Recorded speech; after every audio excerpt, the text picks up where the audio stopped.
वंदे मातरम। आप सभी का नेटवर्क 10 के खास कार्यक्रम सत्ता का टेम्परेचर में स्वागत है। मैं हूं संजय गिरी गोस्वामी। आखिरकार वरिष्ठ नेता गुलाम नबी आजाद ने कांग्रेस से इस्तीफा दे दिया है।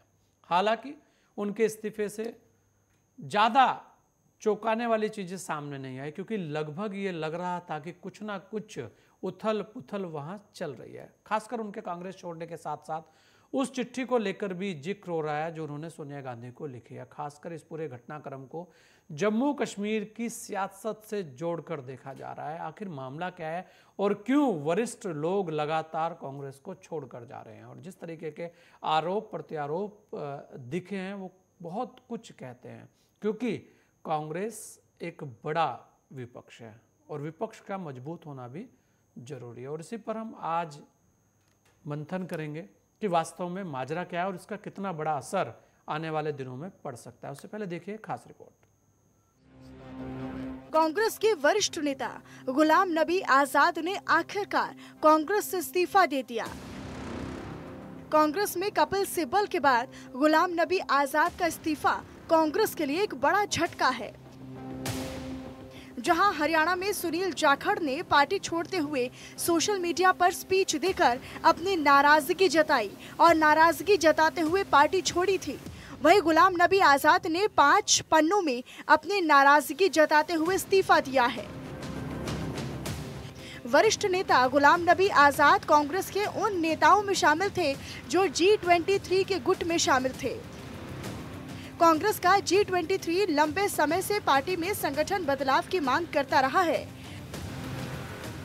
कांग्रेस में बड़े नेताओं का पार्टी छोड़ने का सिलसिला लगातार बना हुआ है। हाल ही में सुष्मिता देव, सुनील जाखड़, कपिल सिब्बल की इस कड़ी में अब गुलाम नबी आजाद जैसे बड़े नेता का भी नाम शामिल हो गया है। गुलाम नबी आजाद का इस्तीफा चौंकाने वाला नहीं है। उन्होंने G23 के जरिए कांग्रेस के संगठन को लेकर पहले भी कड़े सवाल खड़े किए थे। इसके अलावा भी वह समय समय पर विभिन्न मंचों पर अपनी प्रतिक्रियाएं देते रहे, लेकिन बीते कुछ समय से ये लग रहा था कि शायद उन्हें पार्टी हाईकमान ने समझा बुझा लिया है। उम्मीद की जा रही थी कि पार्टी उन्हें पूरा महत्व देगी, लेकिन आखिरकार उन्होंने कई सवालों को उठाते हुए पार्टी छोड़ दी। गुलाम नबी आजाद ने ऐसे वक्त में पार्टी छोड़ी है जब पार्टी में नए अध्यक्ष को लेकर चर्चाएं हैं। गुलाम नबी आजाद कई दिनों से हाईकमान के फैसलों से नाराज चल रहे थे। सियासी हलकों में ये कहा जा रहा था कि सोनिया गांधी गुलाम नबी आजाद के नेतृत्व में जम्मू कश्मीर का चुनाव लड़ना चाहती थी। गुलाम नबी आजाद को 16 अगस्त को जम्मू कश्मीर प्रदेश चुनाव अभियान कमेटी का अध्यक्ष बनाया गया था, लेकिन गुलाम नबी आजाद ने इसे अपना डिमोशन माना, इसीलिए उन्होंने इस पद से इस्तीफा दे दिया था। हालांकि गुलाम नबी आजाद लंबे वक्त से कांग्रेस की गुड बुक्स में नहीं थे। साल 2008 में जम्मू कश्मीर के सीएम पद से हटने के बाद उनका कांग्रेस हाईकमान से खटपट हुई। गुलाम नबी का इस्तीफा ऐसे समय पर हुआ जब कश्मीर में चुनाव की सुगबुगाहट सुनाई देने लगी है। परिसीमन का पूरा काम हो चुका है। वो आगे क्या कुछ कदम उठाते हैं, इस पर सभी की निगाहें रहेंगी। Desk report, network 10। और इसी पर हमारे साथ सभी खास मेहमान जुड़ चुके हैं। हमारे साथ नीरज कोहली जी हैं, वरिष्ठ पत्रकार हैं देहरादून से। हमारे साथ अमित नेहरा जी हैं, वरिष्ठ पत्रकार हैं हरियाणा से। हमारे साथ सोहेल काजमी जी हैं, वरिष्ठ पत्रकार हैं जम्मू कश्मीर से। और हमारे साथ वाहिद अली खान हैं, वरिष्ठ पत्रकार हैं मुंबई से। हमारे साथ के विक्रम राव हैं, वरिष्ठ पत्रकार हैं लखनऊ से। आप सभी लोगों का बहुत बहुत स्वागत है। सभी लोग सोच रहे थे कि आज इतने सारे पत्रकारों का जमघट क्यों, तो जमघट इसलिए कि मंथन जो है शायद पत्रकार ज़्यादा अच्छे से कर पाते हैं, और क्योंकि राजनीति को बहुत दिनों से देखते आ रहे हैं तो शायद बहुत कुछ निचोड़ जो है वो निकाल सकते हैं। मैं नीरज भाई सबसे पहले उत्तराखंड से शुरुआत करूंगा। बात कांग्रेस की हो रही है और जिस तरीके से कांग्रेस में वरिष्ठ लोग जा रहे हैं नीरज भाई, तो ये जो स्थितियां हैं, हमने लगभग सभी लोगों को जोड़ा और हर प्रदेश से आदमी लिए हैं, क्योंकि कोई भी जगह ऐसी नहीं है जहां पर कांग्रेस में आपसी विवाद चरम पर ना हो। आप देखें कोई भी प्रदेश हो, वहां पर अंदरूनी जो लड़ाइयां हैं बहुत ज्यादा है। और जो लोग जाते हैं नीरज भाई, उनका एक सबसे बड़ा सवाल ये रहता है कि हम कई महीनों से राहुल गांधी जी से मिलने का समय मांग रहे हैं, लेकिन नहीं मिल पा रहा या हमारी बात को सुना नहीं जा रहा। तो आखिर जो कांग्रेस लगातार सत्ता में रही, जो कांग्रेस की जड़ें हर प्रदेश के अंदर है, हर जिले के अंदर है, आखिर उस कांग्रेस में आज की जो स्थिति है वो इस तरीके से क्यों हो गई है, कैसे आप देखते हैं और क्या आप कहेंगे, और खासकर उत्तराखंड को लेकर भी हम आपसे बात करेंगे। जी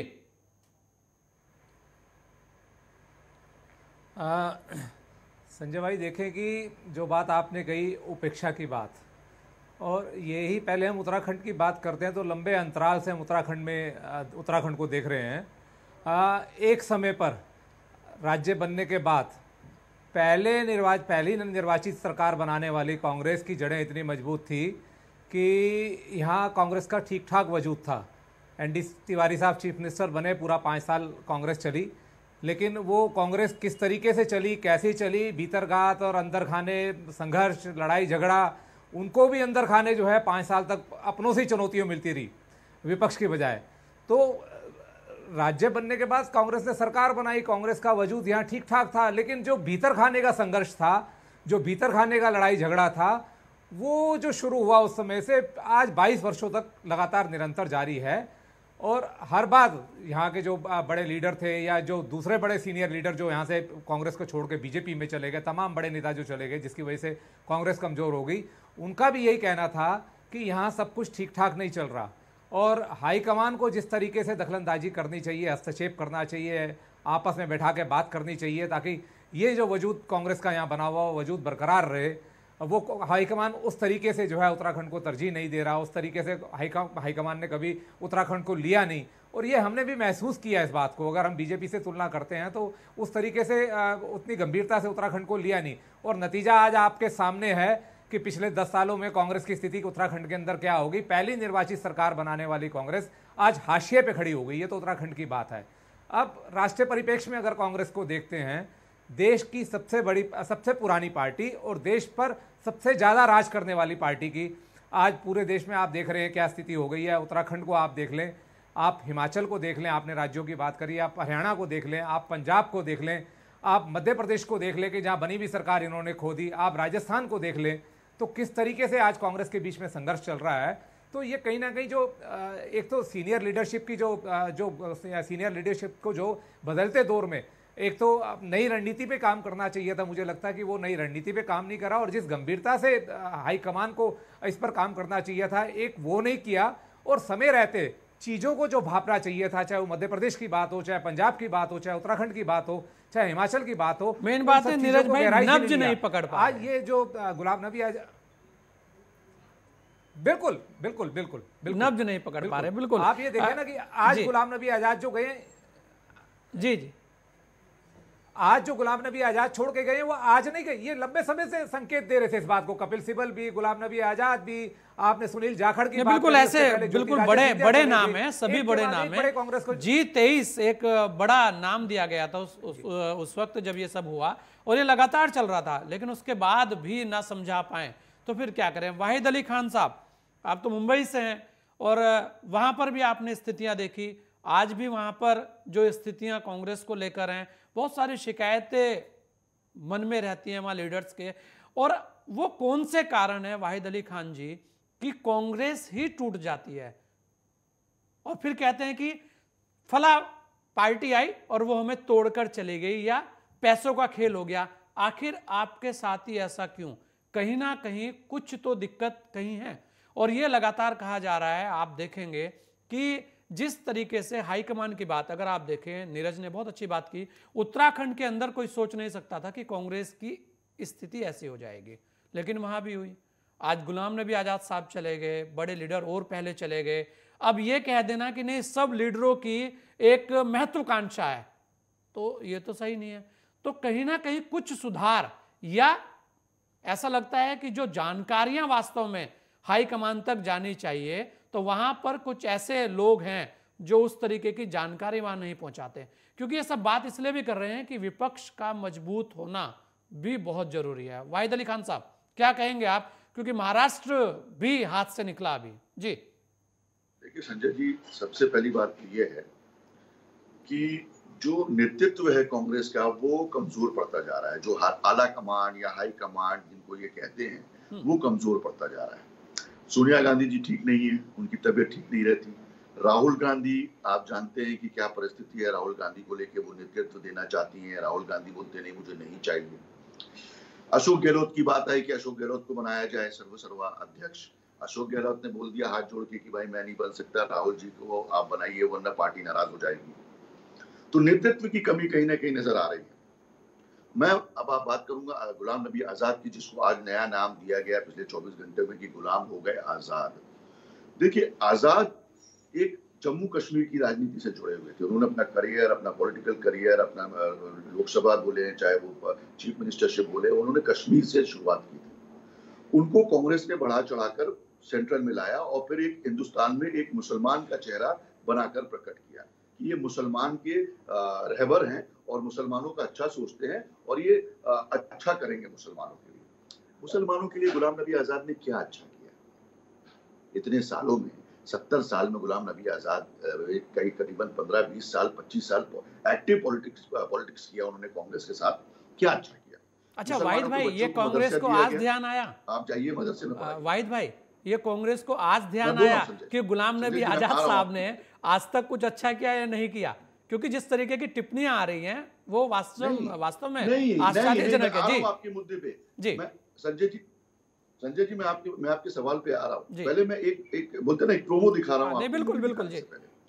ये जी मैं आपको बता दूं कि गुलाम नबी आजाद एक मास लीडर नहीं रहे। अब गुलाम नबी आजाद अब वो पकड़ नहीं रखते भारत के अंदर जो पहले कांग्रेस के नेतृत्व में वो रखते थे, क्योंकि कांग्रेस ही आज नहीं रही है।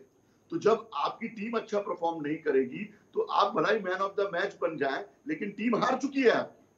तो गुलाम नबी आजाद आज एक ऐसी टीम में है जो हमेशा हारती रही है और आगे भी हारती रहेगी, क्योंकि जो नेतृत्व, जो ऑपोजिशन चाहिए, वो ऑपोजिशन का नेतृत्व करने के लिए लीडर्स नहीं रहे अब इनके पास।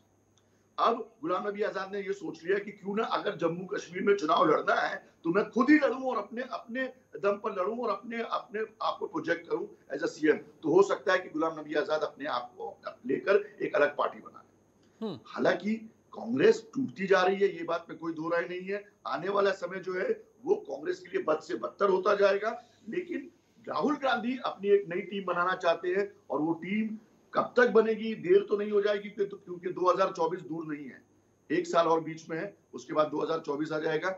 मैं आपका ज्यादा समय नहीं लूंगा संजय जी, लेकिन भाई बोलिए। देखिए, आज तो बोलने के लिए बैठे हैं आप और हम सबको समय पूरा देते हैं। यहाँ कोई झगड़ा नहीं है, यहाँ कोई वाद विवाद नहीं है, यहाँ तो एक मंथन है कि वास्तविकता क्या चल रही है। वरिष्ठ सहयोगी बैठे हैं तो मैंने कहा कहीं ऐसा ना सोचे। नहीं, कोई कुछ नहीं सोचेगा जी।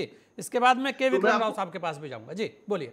जी, तो मैं आपको बताना चाहूंगा कि एक तो गुलाम नबी आजाद मास लीडर नहीं है, नेशनल लीडरशिप की मैं बात करता हूँ। आज गुलाम नबी आजाद अगर महाराष्ट्र आ जाए और बुला ले अपनी सभा को अकेले तो शायद 1000 आदमी भी इकट्ठा नहीं होंगे। तो वो जानते हैं कि सेंटर में अब उनकी कुछ नहीं चलने वाली, तो बची कुछ जो रसूख है वो अपने जम्मू कश्मीर में लौटकर वहां पे बचा ले।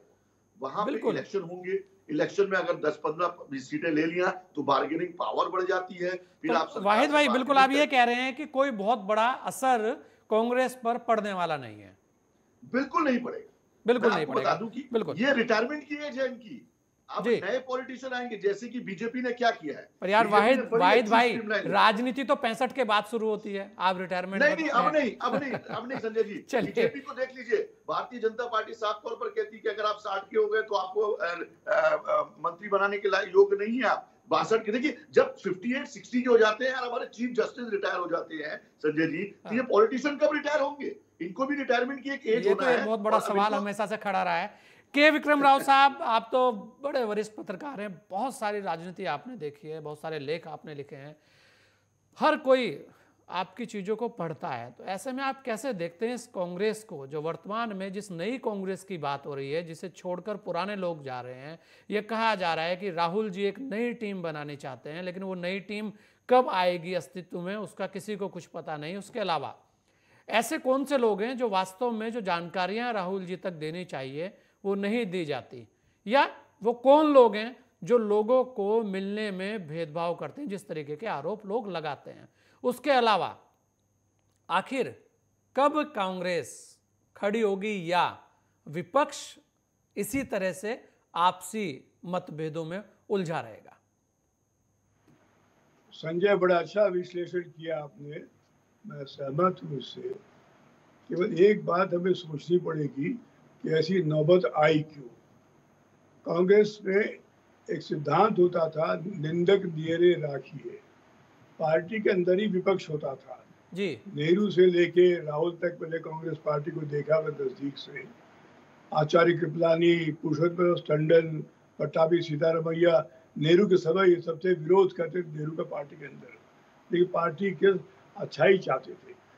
राजीव गांधी के समय जैल सिंह और विश्वनाथ प्रताप सिंह जो पार्टी के अंदर रह के विरोध करते थे, भले ही बाद में जो कुछ हासिल हुआ हो, तो कभी भी सहमति का अभाव नहीं रहा दूसरी राय से पार्टी के अंदर।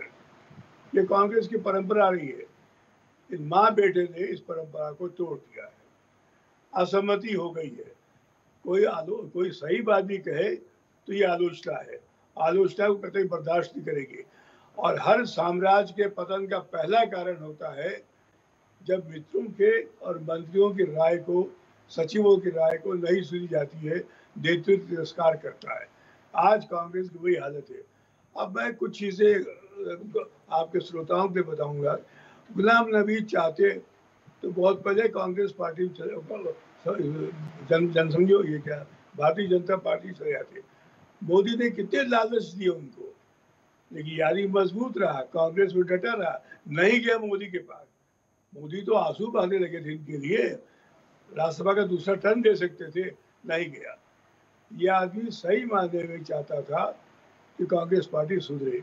अब आप याद कीजिए संजय, इनकी जो स्पीच थी फरवरी 14 की, आखिरी भाषण था राज्यसभा में, क्या कहा था इन्होंने? मुझे फक्र है कि मैं अभी तक जिंदगी में पाकिस्तान नहीं गया हूँ। कश्मीर के मुसलमानों पे आज भी भारतीय विश्वास नहीं करते हैं कि पाकिस्तान और भारत बारे में क्या सोचेंगे। इस आदमी ने खड़े होकर कहा सदन में, मुझे फक्र है मैं पाकिस्तान नहीं गया आज तक। इससे बढ़ के कोई विश्वसनीयता का प्रमाण हो सकता है गुलाम नबी के? लेकिन मुझे एक चीज अमल लगती है, ये आलोचना होती कि साहब इनको काफी नौकरियां मिली, काफी पद मिले, बहुत सम्मान मिला गुलाम नबी को, तो आवश्यकता थी पार्टी की, उनको देने के लिए नहीं। मुस्लिम चेहरा और कौन सा पार्टी के अंदर? कांग्रेस पार्टी जो माइनॉरिटीज की बात करती है, कौन मिला? एक कश्मीरी सुन्नी जो दोनों ढंग से भारत के विरोध में है, वहां से नुमाइंदा एक आता है। इससे बढ़ के तारीफ के काबिल कोई और है? राव साहब, आपने तो बहुत सारी चीजें देखी हैं। एक सवाल आपसे ले रहा हूं यहीं पे, जिस तरह से अभी कहा जा रहा है, टिप्पणियां आ रही हैं और वो लोग टिप्पणी कर रहे हैं शायद गुलाम नबी आजाद को बहुत अच्छे से जानते भी ना हो, या जो लोग उनके बाहर बैठकर इंतजार करते हो कि कब साहब मिलेंगे, ऐसे लोग भी टिप्पणियों पर उतर आए हैं। ये लगातार चलता है किसी भी पार्टी में हो। लेकिन आप देखें, जो बात हो रही है कि वो जनमानस के नेता नहीं थे, तो जरा राव साहब, आप तो बहुत समय से देखते आ रहे हैं, कितने जनमानस के वो नेता हैं वर्तमान में जो वास्तव में जाके उत्तराखंड में भीड़ इकट्ठी कर सकते हैं, हरियाणा में भीड़ इकट्ठी कर सकते हैं, उत्तर प्रदेश के अंदर भीड़ इकट्ठी कर सकते हैं, और वो महत्वपूर्ण पदों पर हैं कांग्रेस? बहुत अच्छी कसौटी बताई आपने संजय, वाकई ये सही कसौटी है। जो जननेता वही है जो श्रोताओं को आकर्षित कर सके। ठीक है, नहीं रहे, अपना नरसिम्हा जैसे थे, कहाँ भीड़ इकट्ठा कर पाते थे? 5 साल रहे कांग्रेस के अलावा प्रधानमंत्री, तो ये जननेता ने दावा कभी किया नहीं इस आदमी ने। ये तो केवल बैकडोर ऑपरेटर थे ये सब लोग, तो इनको जिम्मेदारी दी गई थी, ये करो वो न करो, वहां जाओ। और आज भी बहुत सारे लोगों पे ऐसी जिम्मेदारी राव साहब है वहां पर। ऐसे बहुत सारे लोग हैं जो महामंत्री बने बैठे हैं और उनको टिकट यहीं पे बैठ के तय कर देते हैं। और उत्तराखंड के अंदर ये नहीं पता होगा, नीरज भाई उस बात से सहमत भी होंगे, कि उत्तरकाशी में कितनी सीटें हैं। राव साहब जी, भाई एक चीज गौर कीजिए आप, कौन है नेता इस वक्त कांग्रेस पार्टी में जो लोगों को आकर्षित कर सके? हरीश रावत काटने की कोशिश की गई, एक आदमी जो उत्तराखंड में कांग्रेस का स्तंभ है उसको अंत तक काटने की साजिश करते रहे दिल्ली बैठ के लोग, और क्या हुआ? खैर, उनकी गलती थी कि नारायण तिवारी सरी के आदमी का विरोध किया हरीश रावत नहीं करना चाहता, जाति के आधार पर नहीं करना चाहिए। नारायण तिवारी एक आदर्श है, एक रचनात्मक नेता रहे, जन नेता थे। हरीश रावत की वही गलती थी, लेकिन हरीश रावत के अलावा कोई और कांग्रेस पार्टी का है उत्तराखंड में जो बचा सके कांग्रेस को? तो आप ही के प्रश्न के संदर्भ में संजय, आज कांग्रेस पार्टी में कौन है जो 1 लाख की भीड़ जमा कर सकता है कोई? अब मोदी ठीक है, लोग लाए जाते हैं या आते हैं, ये बात कही नहीं जा सकती, तो ये भी एक सिद्धांत है, लोग लाए जाते हैं या लोग आते हैं, नेता की नेतृत्व उसी पर निर्भर करता है। अब मोदी के लोग आते हैं, पहले लाए जाते थे। देखिए कांग्रेस पार्टी में है ऐसा कोई नेता जिसके नाम से भीड़ आ जाए? और तो जिनके आ सकती हैं वो लोग किनारे कर दिए जाते हैं। बहुत, आपने मेरी मुंह से बात छीन दी। जी, ये एक बड़ा सवाल है कि जिनके नाम से आ सकते हैं वो किनारे कर दिए जाते हैं। और कहीं ना कहीं मैं फिर कहूंगा राव साहब कि कुछ तो कोकस है वहां पर भी कि सही जानकारी कांग्रेस में ऊपर तक ना जाए।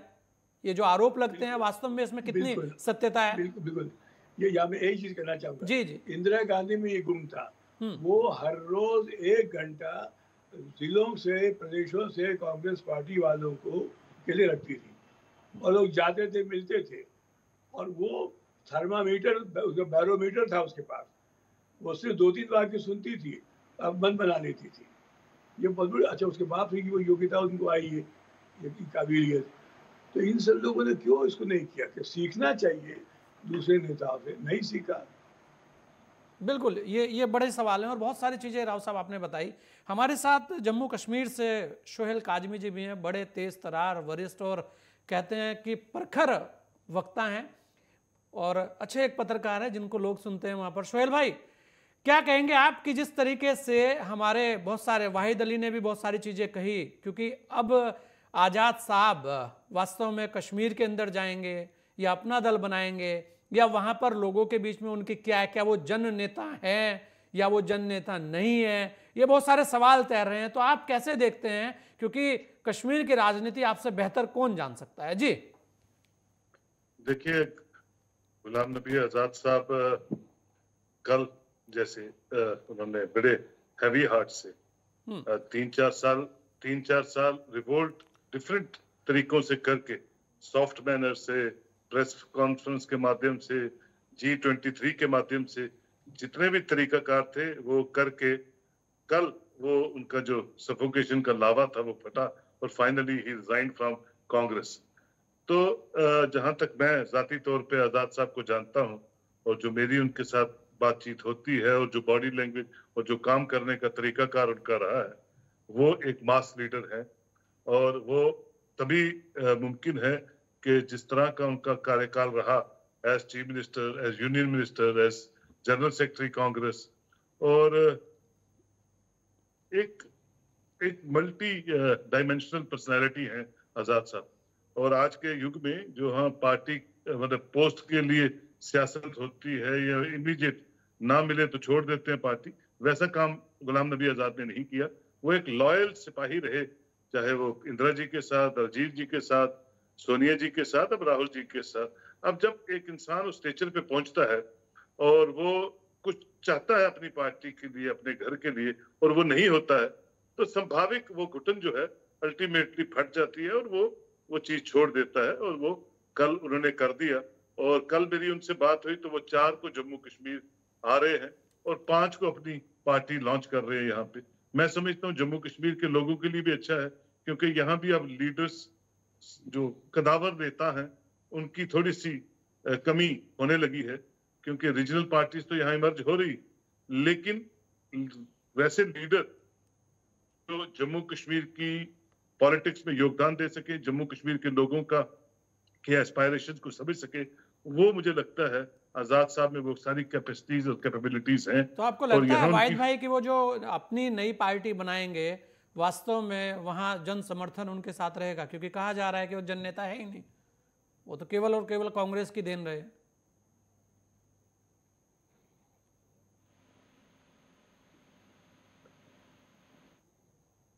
देखिए, मैं आपको इस पे बताता हूं कि वो उनकी जो एक्सेप्टेबिलिटी है वो चिनाब वैली में, पीर पंचाल में और कश्मीर में भी बहुत है। ये तो आने वाले दिनों में आपको पता चल जाएगा जब आप देखेंगे कि कैसा जनसैलाब उनके रैलीज में आएगा। और वो कोई ऐसा स्टेप नहीं लेते हैं जिसमें जिसमें जिसमें कोई कैलकुलेशन ना हो। और मैं समझता हूं कि आप थोड़े दिनों बाद देखिए कि किस तरह का रिस्पांस हो जम्मू कश्मीर में उनका आएगा।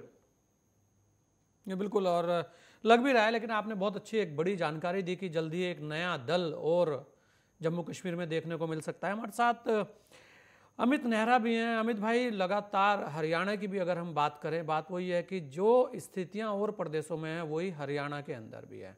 पंजाब हाथ से अंदरूनी लड़ाई से चला गया, हरियाणा भी पिछली बार अंदरूनी लड़ाई से चला गया, इस तरीके के आरोप वहां लगे।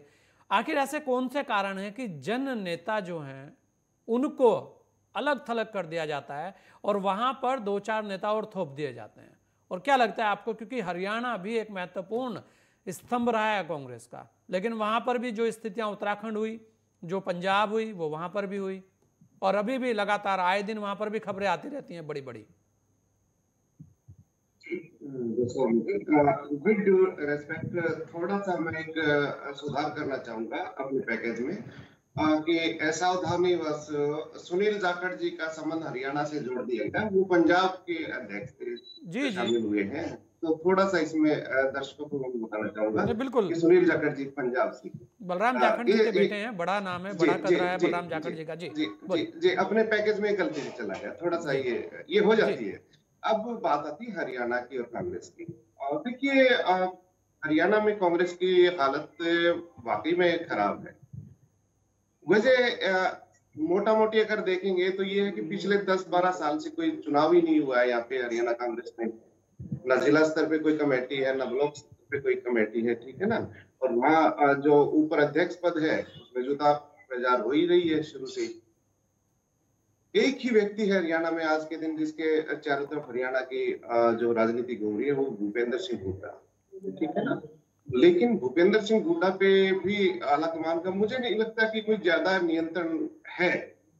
कल की अगर बात करें, आप बारीकी से अगर चेक करें, बॉडी लैंग्वेज चेक करें, हर नेता का अगर बयान चेक करें, तो जैसे गुलाम नबी आजाद ने कांग्रेस पार्टी छोड़ी, दिया उन्होंने, भूपेंद्र सिंह हुड्डा ने बयान दिया कि उनका जाना दुर्भाग्यपूर्ण है और इससे कांग्रेस को नुकसान होगा, कोई इस तरह की बात उन्होंने कही। तो देखिए, इसके दो मतलब हैं। आलाकमान ने या तो कोई प्लान नहीं बनाया, कोई जब गुलाम नबी आजाद जी रिटायर हो रहे थे राज्यसभा से, तभी से संकेत राजनीतिक हलकों में तैरने लगे थे कि वो छोड़ सकते हैं कांग्रेस का। तो इतना टाइम था पार्टी के पास। पहली बात तो उन्होंने कोई विकल्प तैयार नहीं किया कांग्रेस पार्टी ने उनका, भाई अगर ये जाएंगे तो उनका विकल्प कौन होगा। दूसरी बात ये है कि कोई अपना ये जो बोलते हैं डैमेज कंट्रोल की योजना कोई बनाई नहीं उन्होंने, भाई जैसे अगर ये जाएंगे तो हमें क्या बयान देने हैं, किसको क्या कहना है। तो भूपेंद्र सिंह हुड्डा का ये कहना कि उनके जाने से कांग्रेस पार्टी को नुकसान होगा, तो इसका मतलब ये है कि वो एक बता रहे हैं कि भाई ये चले जाएंगे तो नुकसान हुआ है। हालांकि इसमें कॉन्फिडेंट दिखना चाहिए इतने सीनियर लीडर को, भाई कोई नुकसान नहीं होगा, ये तो आना जाना लगा रहता है, पार्टी पे कोई असर नहीं पड़ता। तो इसके बड़े मायने हैं। आप अगर देखेंगे, बाकी पत्रकार साथी हैं यहाँ पे, वो भी इस बात से मेरे ख्याल से आप ये कह रहे हैं अमित जी कि G23 में अभी और भी बहुत सारे चेहरे आ सकते हैं सामने इसी तरीके से। अभी तो 3-4 लोग ही गए हैं जी। अब बिल्कुल आ सकते हैं अगर इस तरह की चीजें रही गई, क्योंकि असल में दिक्कत ये है कि आपने जो एक सवाल पूछा था शुरू में, वो बड़ा वाजिब सवाल था कि कांग्रेस का जो इतना समृद्ध इतिहास रहा है और उन्होंने पार्टी में भी गुटबाजी रहने दी है, तो थोड़ा सा अगर पीछे बैकग्राउंड में जाएंगे इसके, तो वो वजह क्या थी। भाई 1885 में कांग्रेस का जन्म हुआ था और काफी हद तक आप ये कह लीजिए कि 1977 तक तो कांग्रेस का कोई विकल्प था ही नहीं देश में पॉलिटिकल रूप से। तो होता ये था कि लगभग पूरे देश में कांग्रेस का शासन था, हर प्रदेश में शासन था।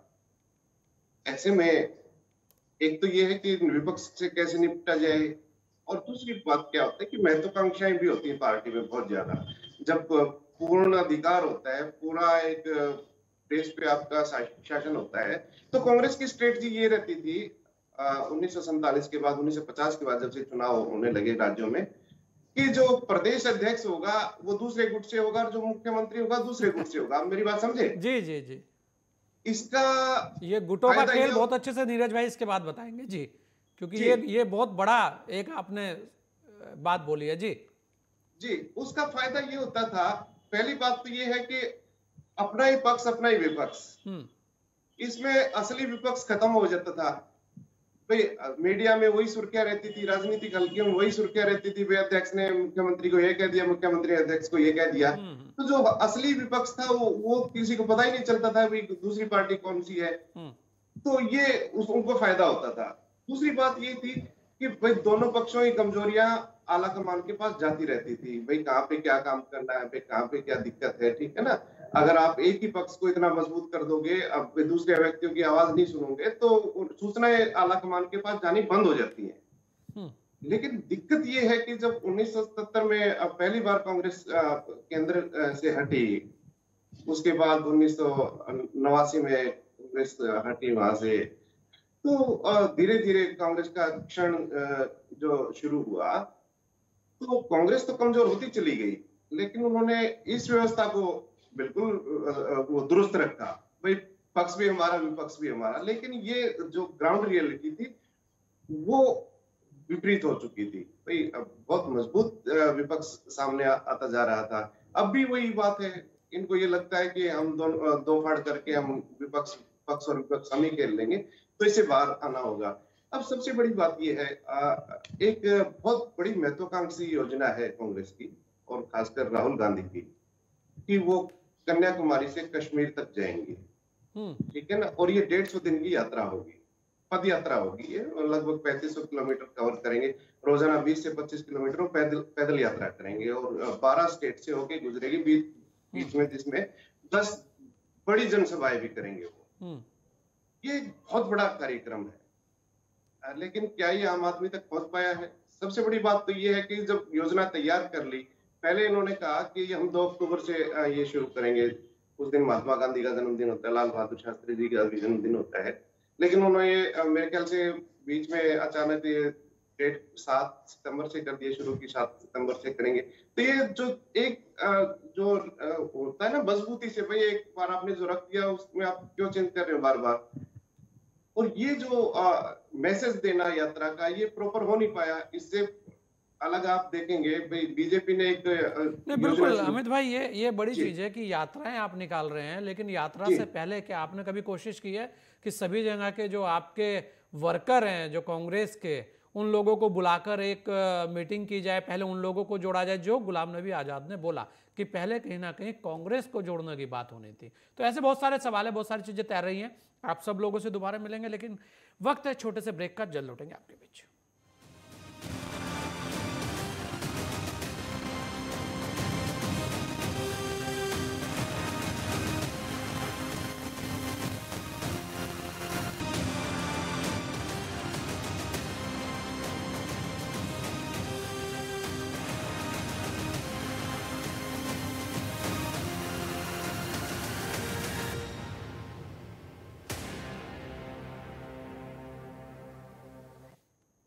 ब्रेक के बाद आपका स्वागत है। बात कर रहे हैं मंथन, जी हाँ मंथन कर रहे हैं कांग्रेस की राजनीति को लेकर मंथन। सभी वरिष्ठ पत्रकार हमारे साथ जुड़े हुए हैं। मैं नीरज भाई, क्योंकि समय भी कम है और सभी लोग हैं, जल्दी जल्दी से अपनी बात रखिएगा। एक बात यहाँ पर नेहरा जी ने बोली कि एक गुट का मुख्यमंत्री और एक गुट का प्रदेश अध्यक्ष, आजकल परंपरा है, सभी जगह चल रही है, लेकिन कुछ जगह तो इतने सारे गुट हैं कि उनमें फिर क्या क्या दिया जाए, ये एक बहुत बड़ी समस्या है, खासकर उत्तराखंड जैसी जगह। उसके अलावा पहले ऐसा होता था कि प्रभारी जो भी होते थे वो सभी दलों को नीरज भाई एक साथ लेकर चलते थे कि भाई चलिए गुटबाजी को खत्म किया जाए, बंद किया जाए, कुछ चीजें आए। लेकिन वर्तमान में तो प्रभारी जो आते हैं वही एक गुट के होकर रह जाते हैं। तो वो जो जानकारियां वास्तव में जानी चाहिए राहुल गांधी तक, तो वो तो उस तरीके से नहीं जा पाती। तो राहुल गांधी जी उस तरीके से किस चीज को जानकारी सही माने या ना माने, क्योंकि वहां जो एक कोकस है कि भाई ये मिलेगा ये नहीं मिलेगा, तो शायद वो कारण है कि ये जो इस तरीके की बड़ी टूट हो जाती है और उसके बाद वो कहते हैं ना सांप निकल गया अब खाली डंडा पीटते रहिए। नीरज भाई। बिल्कुल गोस्वामी जी, सही बात कही आपने। देखें, मैं उत्तराखंड की परिप्रेक्ष्य में बात करूं तो उत्तराखंड का जन्म 9 नवंबर 2000 को हुआ जी, पहली अंतरिम सरकार भाजपा की बनी, नित्यानंद स्वामी जी मुख्यमंत्री बने, लेकिन कुछ समय तक सरकार चली, उसके बाद उनका विरोध होने लगा तो भाजपा ने भगत सिंह कोश्यारी को मुख्यमंत्री बना दिया। बिल्कुल। और बाकी का कार्यकाल उन्हीं की लीडरशिप में निपटा और पहला निर्वाचन हुआ 2002 का उत्तराखंड में। तो हरीश रावत उस समय कांग्रेस के प्रदेश अध्यक्ष थे, उन्होंने ही कांग्रेस को प्रदेश में खड़ा किया था, उन्हीं की लीडरशिप में चुनाव हुए। लेकिन जब कांग्रेस जीत के आई तो हाईकमान ने जो है यहाँ के कार्यकर्ताओं की, नेताओं की मूल भावना के खिलाफ, लेकिन राज्य के हित में मैं कहूँगा कि एनडी तिवारी जैसी शख्सियत को उन्होंने मुख्यमंत्री बनाया यहाँ पर। वो पार्टी का फैसला राज्य के हित में अच्छा हो सकता है, लेकिन कार्यकर्ताओं के लिहाज से, नेताओं के लिहाज से वो फैसला सही नहीं था, क्योंकि यहाँ पर जैसे ही तिवारी जी मुख्यमंत्री बने तो भारी विद्रोह हो गया। और वो 5 साल हमने देखा कि तिवारी जी जैसी शख्सियत थी जिन्होंने 5 साल जैसे तैसे इस राज्य को चलाया, काम भी किया, इसकी ठोस नींव भी रखी, उस राज्य को आगे भी बढ़ाया और अंदर की चुनौतियों से सामना भी किया। ये तिवारी जी का ही बूता था जो तिवारी जी कर पाए। लेकिन तब तक कांग्रेस गुटों में उसके बाद 2007 से 12 तक जो है बीजेपी, हाँ, कांग्रेस गुटों में बट चुकी थी, क्योंकि एक हरीश रावत गुट था बहुत बड़ा, इंदिरा हृदय हमेशा अलग तिवारी जी के साथ थी, और बीच में और लोग थे लेकिन वो इतने सशक्त नहीं थे जो बाद में सशक्त हो गए। 2002 से 7 तक जो है तिवारी जी ने सरकार जैसे तैसे चलाई। फिर यही कारण हुआ कि जब कांग्रेस सरकार की खामियां, गुटबाजी, अंतरकलह, झगड़ा, इतना कुछ होने के बावजूद जो है कांग्रेस ने सत्ता गंवा दी और 7 से 12 तक जो है बीजेपी की सरकार रही। फिर 12 में जो है जैसे तैसे जो है कांग्रेस की सरकार आई, तो उस समय भी हरीश रावत बहुत बड़े दावेदार थे, लेकिन हाईकमान ने विजय बहुगुणा को मुख्यमंत्री बना दिया। अब फिर वो जो है कांग्रेस गुटों में बट गई, एक विजय बहुगुणा गुट हो गया और एक हरीश रावत गुट था। बड़ी मुश्किल से सुलहनामा समझौता हुआ, किस आधार पर हुआ कि मंत्रिमंडल कैसा बनेगा, मंत्रिमंडल में हरीश रावत के कितने लोग होंगे, उन्होंने कहा कि स्पीकर मेरा होगा, वो सारी चीजें आपकी जानकारी में भी हैं। और उसके बाद फिर बदलाव हुआ, सरकार की फिर वो भी छोड़कर चले गए कांग्रेस।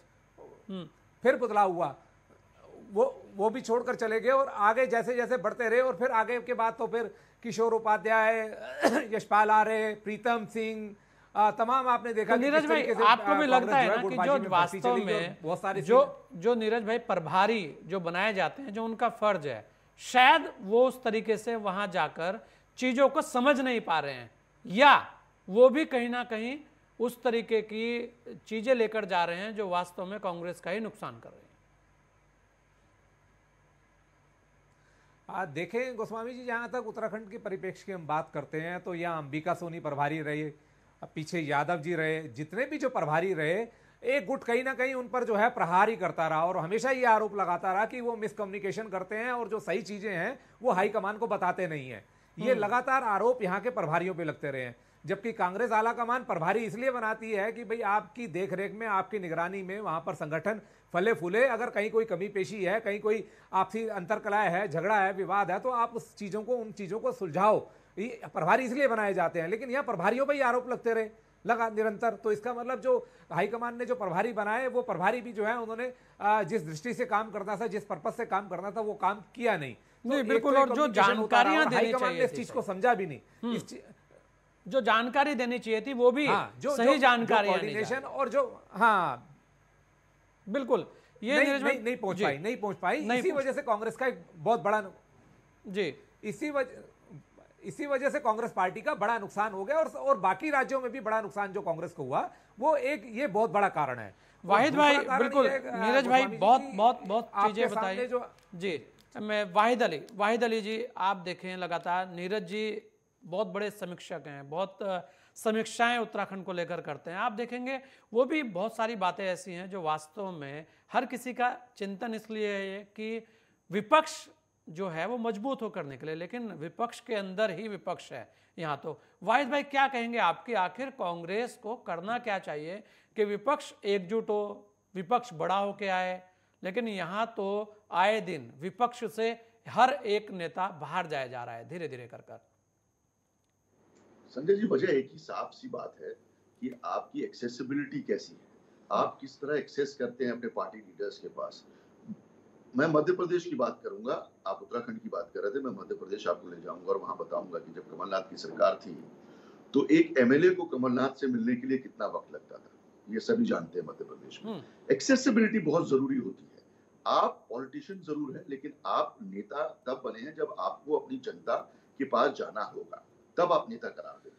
और जब आप एक लीडर बन जाते हैं, जब एक सर्वसर्वा बन जाते हैं, तो आपको अपने एमएलएज एमपीज के पास जाना होगा।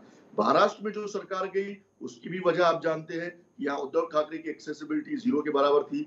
एकनाथ शिंदे ने कई बार कहा है प्रेस कॉन्फ्रेंस में यहाँ भी कि हमारे एमएलएज को जाने नहीं दिया जाता था, मिलने नहीं दिया जाता था। कांग्रेस को एक्सेसिबिलिटी बढ़ानी पड़ेगी। कांग्रेस को वो जो एक कॉर्पोरेट कल्चर से निकलकर एक राजनीतिक कल्चर में आना होगा और लोगों के साथ कंधे से कंधा मिलाकर, कार्यकर्ताओं के साथ कंधे से कंधा मिलाकर सड़क पर चौपाल बिछानी पड़ेगी और बैठ के बातचीत करनी पड़ेगी, तब जाके एक पार्टी बनती है। आज आप देख लें बीजेपी कि किस तरह वो अपने कार्यकर्ताओं को साथ में लेके चल रहे हैं। एक्सेसिबिलिटी, हाँ प्रधानमंत्री हैं, उनके पास समय नहीं है, अमित शाह उनके पास समय नहीं है, लेकिन बाकी के जो लीडर्स हैं, जो कार्यकर्ता हैं, जो आप प्रभारी बोल रहे हैं, उनकी एक्सेसिबिलिटी अपने लोगों के साथ कैसी है वो देखें।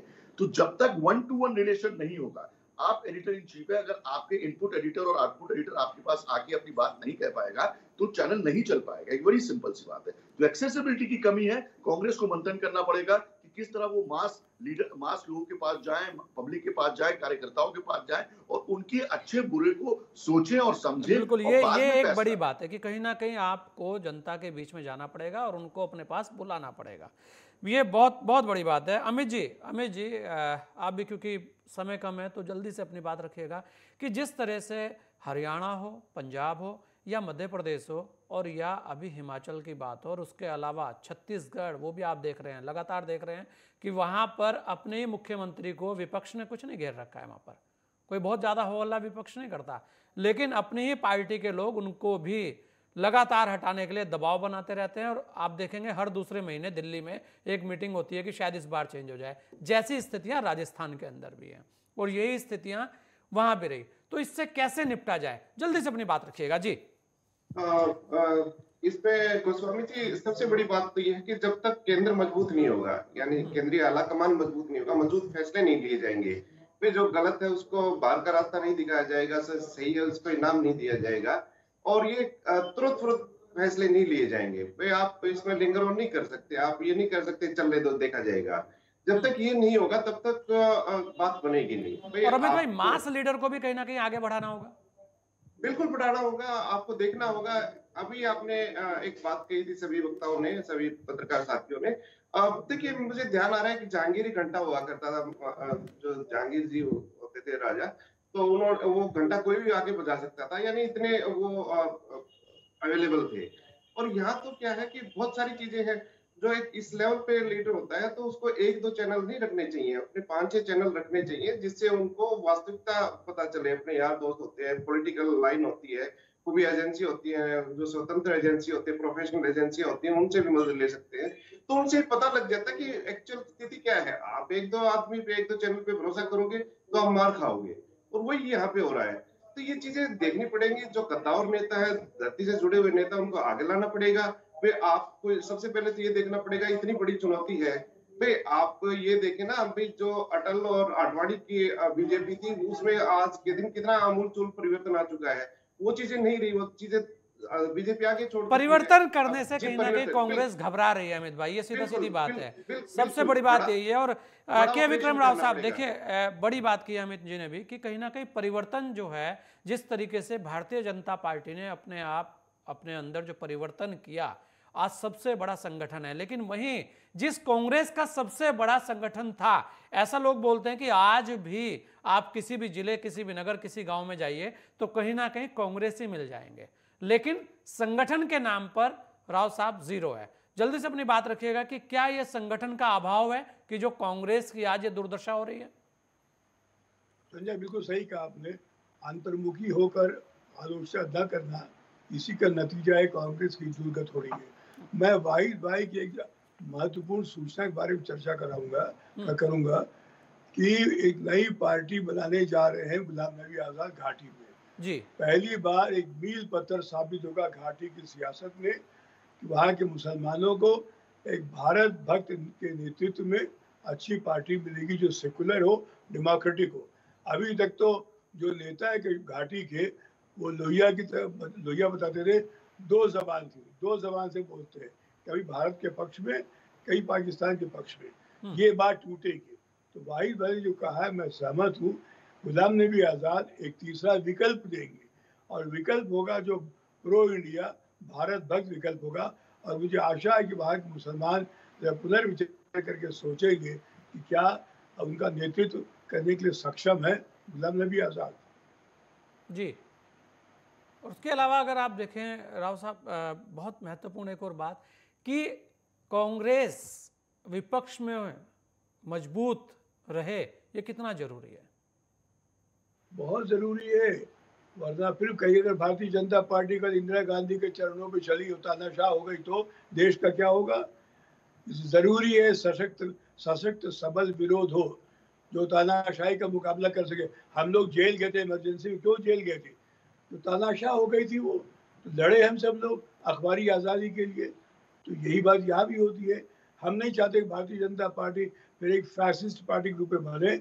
जरूरी है लोकतांत्रिक परंपरा बनी रहे, कांग्रेस का मजबूत होना जरूरी है। बिल्कुल है, ये बहुत बड़ी बात है और बहुत बड़ी बात कही है राव साहब ने। सोहेल भाई, कांग्रेस की राजनीति अब जम्मू कश्मीर के अंदर क्या रहेगी? क्या वो रणनीति चेंज करेगी या फिर यही बात रहेगी कि आक्रमण करते रहो सीधा आजाद साहब के ऊपर और उससे शायद बहुत कुछ मजबूत कांग्रेस वहां होकर आ जाए?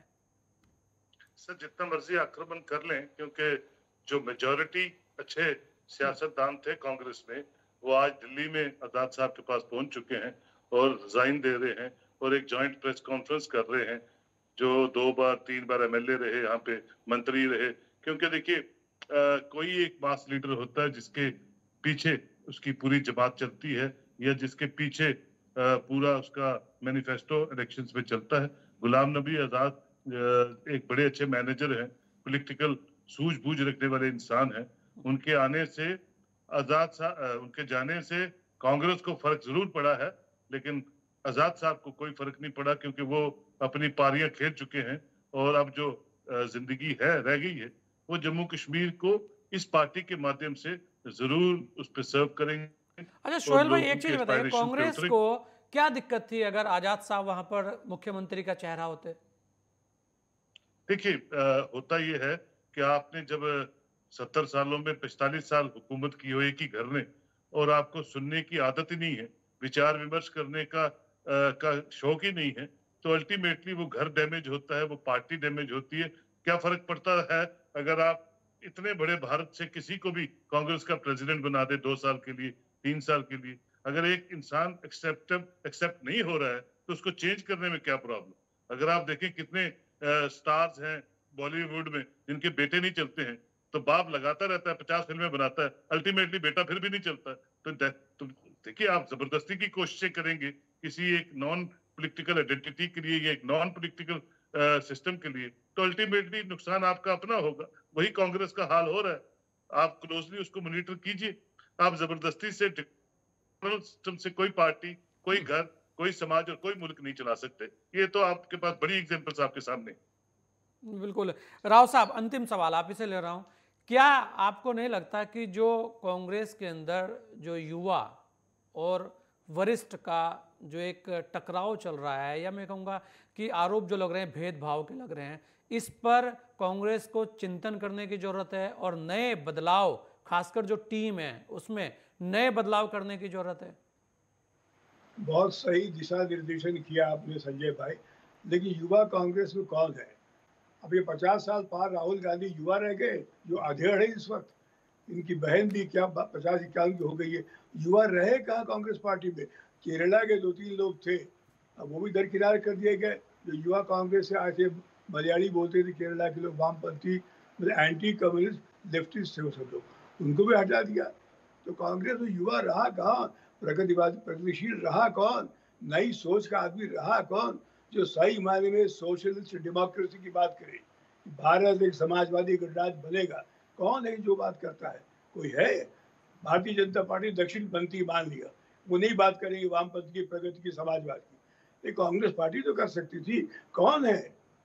आप खुद गौर कीजिए। और जो लोग थे, मैं जानता हूँ केरला के 2-3 लोग अभी भी है, अगर लोग प्रोत्साहन मिला तो पार्टी को नई दिशा दे सकते, आर्थिक नीति पे सरकार को चुनौती दे सकते हैं। कोई है नहीं कांग्रेस पार्टी में सोचने वाला आर्थिक समस्या के बारे में। संजय भाई, ये तो बुनियादी सवाल है। राजनीति केवल राजनीति नहीं है, अर्थनीति भी होती है, और अर्थनीति से वोट मिलते हैं। गरीबी हटाओ जितना भी झूठा हो, लेकिन लोगों ने वोट राव दिया। साहब, मुद्दे ढूंढने पड़ते हैं, कब्जा करना पड़ता है मुद्दों पर। बहुत सही कहा आपने, बिल्कुल सही। मुद्दा तलाशना पड़ता था। इंदिरा गांधी ने गरीबी हटाओ का नारा दिया, सफाई होगी ग्रैंड अलायंस की। बिल्कुल नहीं, बिल्कुल। ये एक बात और कहना चाहूंगा, अटल बिहारी वाजपेयी बात कहते हैं, वो भी तो इंदिरा गांधी को दुर्गा कह चुके हैं। जी जी, ये भी तो हालत थी। गौर कीजिए, कांग्रेस को आज है चुनौती दे सके पार्टी को, टूटन है। बिल्कुल। ये बड़ा सवाल है कि कहीं ना कहीं जो मुद्दे तैर रहे हैं, कांग्रेस मुद्दों को कब्जाने में बहुत पीछे है, अभी बहुत पीछे है। और शायद उसके बहुत सारे कारण हैं, जो कारण नीरज भाई ने, वाहिद जी ने, राव साहब ने, या हमारे काजमी जी ने और अमित ने बताए हैं। बहुत सारी चीजें हैं, गौर करने की जरूरत है। जी जी, चलिए, आप सभी लोगों ने अपना समय हमें दिया, इसके लिए आप सभी लोगों का बहुत बहुत धन्यवाद। गुलाम नबी आजाद जी का इस्तीफा हुआ। कांग्रेस में 5 दशक तक सियासत करने वाले एक वरिष्ठ नेता का पार्टी छोड़ना भर नहीं है। बेशक कांग्रेस की तरह तरह की प्रतिक्रियाएं आए, लेकिन सच्चाई है कि कांग्रेस के लिए मंथन का दौर है, और कहीं ना कहीं कांग्रेस को चिंतन करना होगा कि ऐसे कौन से कारण हैं कि जो आज कांग्रेस की ये दशा हो रही है। और ये भी चिंतन करना होगा कि वास्तव में जो आरोप लोग लगा रहे हैं, या वास्तव में जो नेता प्रतिक्रिया दे रहे हैं, वो कितना सही है। क्योंकि मिलना तो जरूर पड़ेगा आपको। कहीं ना कहीं जो बात कही है कि जो चीजें हैं वो सामने आए।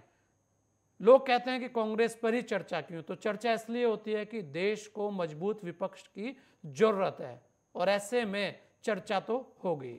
इस सत्ता के टेम्परेचर में इतना ही। दीजिए मुझे इजाजत। जय हिंद।